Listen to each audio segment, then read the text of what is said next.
Hello दोस्तों, स्वागत है एक बार फिर मेरे केवन स्टडी चैनल में एक और नई वीडियो के साथ। अभी पिछली वीडियो में कंप्यूटर के कुछ क्वेश्चन के साथ हम आए हुए थे। उसी क्रम में एक दूसरा वीडियो कंप्यूटर के कुछ महत्वपूर्ण प्रश्नों के साथ एक बार फिर उपस्थित हुए हैं। चलिए बिना किसी देरी के शुरू करते हैं क्वेश्चन को और उनके आंसरों के साथ। तो कंप्यूटर का जो पहला क्वेश्चन हमने लिया है वो क्वेश्चन है RAM। रैम किस प्रकार की मेमोरी होती है? A non volatile, B volatile, C स्थाई, डी फ्लैश। तो बताना है रैम किस प्रकार की मेमोरी होती है। तो दोस्तों इसका जो सही आंसर है वो है option number B volatile. RAM एक वोलेटाइल प्रकार की मेमोरी होती है। वोलेटाइल मतलब अस्थिर, यानी ऐसी मेमोरी जब कभी जैसे लाइट अगर चली जाती है तो उस पर क्या होता है कि सारा डाटा जो होता है वो नष्ट हो जाता है। यानी कहने का मतलब है इस मेमोरी के लिए जो होता है अगर लाइट है तभी जो है ये डाटा जो है संग्रहित रहता है, नहीं तो अगर लाइट अगर चली जाती है तो सारा डाटा उड़ जाता है। तो ये क्या हुआ, अस्थिर हुई, वोलेटाइल हुई। तो उसे बोलते हैं रैम जो है एक वोलेटाइल प्रकार की मेमोरी होती है। तो ऑप्शन नंबर बी इसका सही आंसर है। बढ़ते हैं क्वेश्चन दूसरे की तरफ। दूसरा क्वेश्चन है हार्ड डिस्क किस प्रकार का स्टोरेज डिवाइस है? A primary, B cache, C secondary, D virtual. बताइए। तो इसका जो सही आंसर है वो है option number C secondary. Hard disk जो है वो सेकेंडरी प्रकार का स्टोरेज डिवाइस होती है। बढ़ते हैं अगले क्वेश्चन की तरफ। ईमेल भेजने के लिए कौन सा प्रोटोकॉल उपयोग होता है? ए HTTP, बी SMTP, सी FTP या फिर डी TCP। बताइए क्या है इसका सही आंसर। ईमेल भेजने के लिए कौन सा प्रोटोकॉल उपयोग होता है? तो इसका जो सही आंसर है दोस्तों वो है ऑप्शन नंबर बी, यानी SMTP। ईमेल भेजने के लिए जो प्रोटोकॉल का हम उपयोग करते हैं वो SMTP करते हैं। तो SMTP का फुल फॉर्म भी क्या होता है? Simple mail transfer protocol. क्या बोलते हैं इसको? सिंपल मेल ट्रांसफ़र प्रोटोकॉल के नाम से जाना जाता है और ईमेल भेजने के लिए इसी प्रोटोकॉल का उपयोग होता है। तो option number B right answer. बढ़ते हैं अगले क्वेश्चन की तरफ। कंप्यूटर वायरस किसे प्रभावित करता है? A hardware, B firmware, C software या फिर डी उपरोक्त सभी। किसे प्रभावित करता है? इसका सही आंसर होगा ऑप्शन नंबर सी सॉफ्टवेयर का। तो कंप्यूटर जो वायरस है वो किसे प्रभावित करता है? सॉफ्टवेयर को प्रभावित करेगा। अगला, कंप्यूटर में कंट्रोल यूनिट का कार्य क्या है? ए गणना करना, बी निर्देशों का नियंत्रण करना, सी डाटा स्टोर करना, डी ग्राफिक्स बनाना। बताइए क्या होगा इसका सही आंसर। तो कंप्यूटर में कंट्रोल यूनिट जो है वो क्या करेगा? वो करेगा निर्देशों का नियंत्रण करेगा। तो ऑप्शन नंबर बी इसका सही आंसर होगा कि कंट्रोल यूनिट निर्देशों का नियंत्रण करता है। बढ़ते हैं अगले क्वेश्चन की तरफ। फायरवॉल का उपयोग किस लिए किया जाता है? इंपॉर्टेंट क्वेश्चन है। ए कंप्यूटर की गति बढ़ाने के लिए, बी वायरस हटाने के लिए, सी नेटवर्क सुरक्षा के लिए या फिर डी फाइल कॉपी करने के लिए। क्या है इसका सही आंसर? फायरवॉल का उपयोग किस लिए किया जाता है? तो इसका जो सही आंसर बनेगा वो बनेगा नेटवर्क सुरक्षा के लिए। ठीक है। तो जो फायरवॉल का उपयोग जो होता है वो नेटवर्क सुरक्षा के लिए किया जाता है। तो इसका option number C right answer. बढ़ते हैं अगले क्वेश्चन की तरफ। अगला क्वेश्चन है GUI में जी का अर्थ क्या है? A general, B graphical, C global या डी जेनरिक। बताइए। तो इसका जो सही आंसर है, पहले GUI का फुल फॉर्म क्या होता है? GUI का जो फुल फॉर्म होता है वो होता है ग्राफिकल यूजर इंटरफेस। क्या बोलते हैं इसको? ग्राफिकल यूजर इंटरफेस के नाम से जाना जाता है, जिसमें जी का अर्थ होता है ग्राफिकल। तो सीधी सी बात है, इसका जो GUI में जी का जो अर्थ होगा वो ग्राफिकल को शो करेगा। तो इसका जो राइट आंसर है ऑप्शन नंबर बी है। तो बढ़ते हैं अगले क्वेश्चन की तरफ। RAID 5 कॉन्फ़िगरेशन में डेटा सुरक्षा किस तकनीक पर आधारित होता है? RAID 5 कॉन्फ़िगरेशन में डेटा सुरक्षा किस तकनीक पर आधारित होता है? पहला मायरिंग पे, बी स्ट्रिपिंग विथ पैरिटी पे, सी ईसीसी पे, या डी डाटा शेडोइंग पे।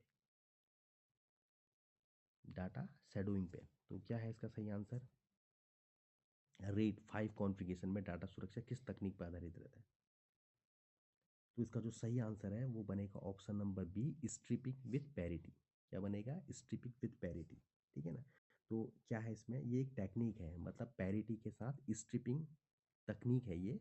इस पे रेड 5 कॉन्फ़िगरेशन डाटा सुरक्षा की एक तकनीक होती है, जिसमें स्ट्रिपिंग क्या होता है? स्ट्रिपिंग होता है डाटा को कई डिस्क में जो वितरित करता है वो, और पैरिटी जो होता है डाटा अतिरेक और दोष सहनशीलता प्रदान करता है, जिससे एक डिस्क विफल भी अगर हो जाएगी तो डाटा को दोबारा से पुनर्स्थापित किया जा सकता है।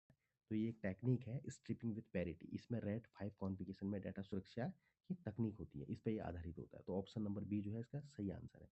बढ़ते हैं अगले क्वेश्चन की तरफ। वर्चुअल मेमोरी में थ्रैशिंग कब होती है? थ्रैशिंग, वर्चुअल मेमोरी में थ्रैशिंग कब होती है? ऑप्शन नंबर ए, जब सीपीयू ओवरहीट हो जाए, बी, जब पेज फॉल्ट्स अत्यधिक बढ़ जाए, सी, जब डिस्क फॉर्मेट हो, या डी, जब रैम फेल हो। तो क्या बनेगा इसका सही आंसर? इसका जो सही आंसर है वो है ऑप्शन नंबर बी, जब पेज फॉल्ट्स अत्यधिक बढ़ जाते हैं तब थ्रैशिंग होती है। तो वर्चुअल मेमोरी में थ्रैशिंग कब होती है? थ्रैशिंग बोले तो जब पेज फॉल्ट्स अत्यधिक बढ़ जाए। तो ऑप्शन नंबर बी इसका सही आंसर है। बढ़ते हैं अगले क्वेश्चन की तरफ। डीएनएस का मुख्य कार्य क्या है? A, IP packet filtering, B, domain names को आईपी एड्रेस में बदलना, सी, ईमेल ट्रांसफर, या फिर डी, इनक्रिप्शन। तो बताइए डीएनएस का मुख्य कार्य क्या है? तो इसका सीधा सा आंसर है option number B, domain name को आईपी एड्रेस में बदलना। ये डीएनएस का मुख्य कार्य होता है, जो डोमेन नेम को किस में बदल देता है? आईपी एड्रेस में बदल देता है। तो ऑप्शन नंबर बी सही आंसर है।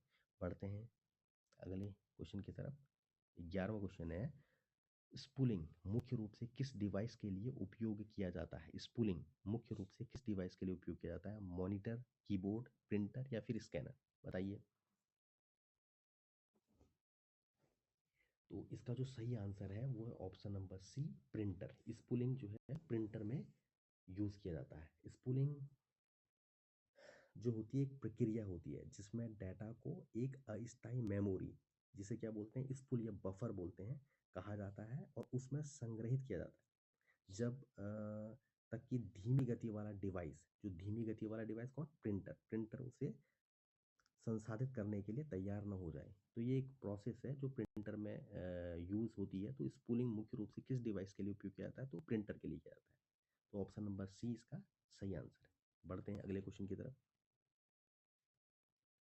IPv6 एड्रेस की लंबाई क्या होती है? 32 बिट, 48 बिट, 64 बिट, या 128 बिट। बताइए।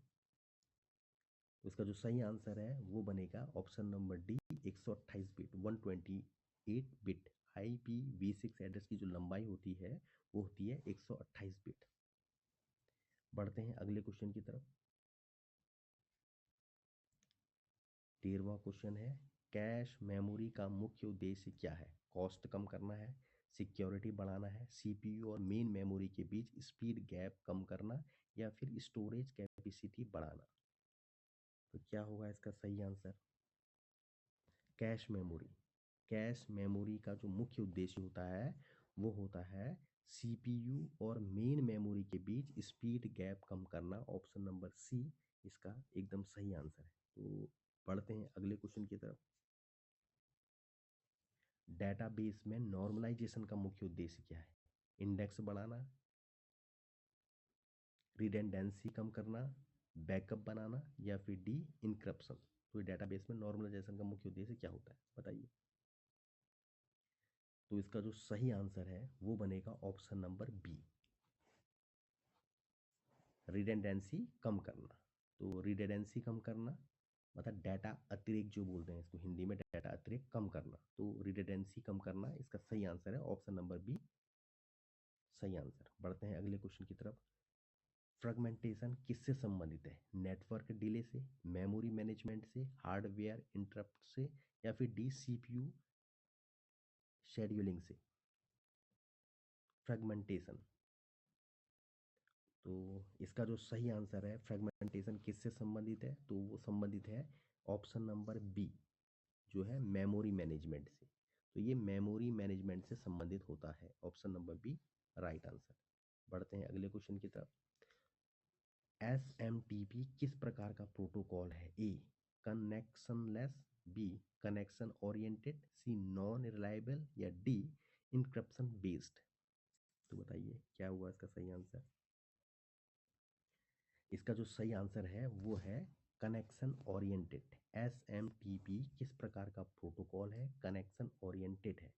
और फुल फॉर्म क्या है एसएमटीपी की? सिंपल मेल ट्रांसफर प्रोटोकॉल के नाम से जाना जाता है। सिंपल मेल ट्रांसफर प्रोटोकॉल के नाम से जाना जाता है।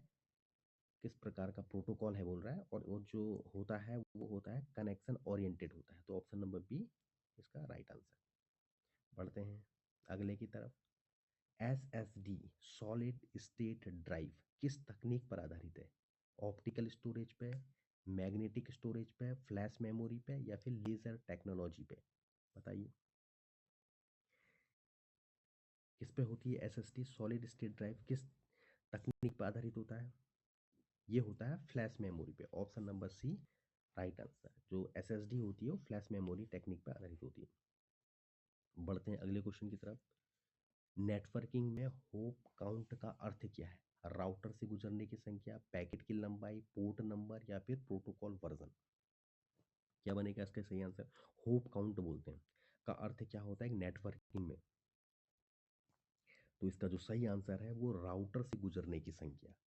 होप काउंट होता है राउटर से गुजरने की संख्या। Option number A right answer. बढ़ते हैं अगले क्वेश्चन की तरफ।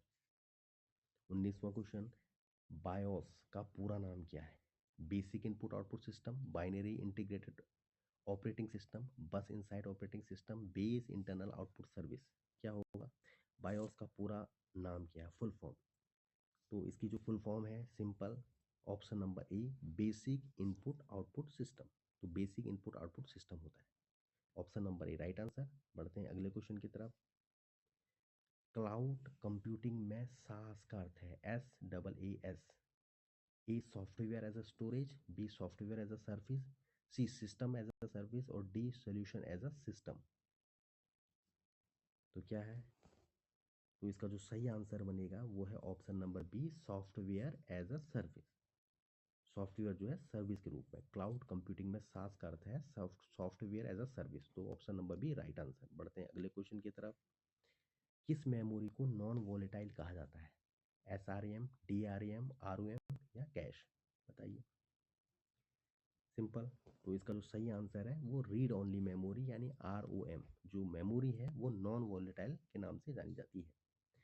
बढ़ते हैं अगले क्वेश्चन की तरफ, और इस वीडियो का लास्ट क्वेश्चन है। हार्ड डिस्क में सिक टाइम किसे दर्शाता है?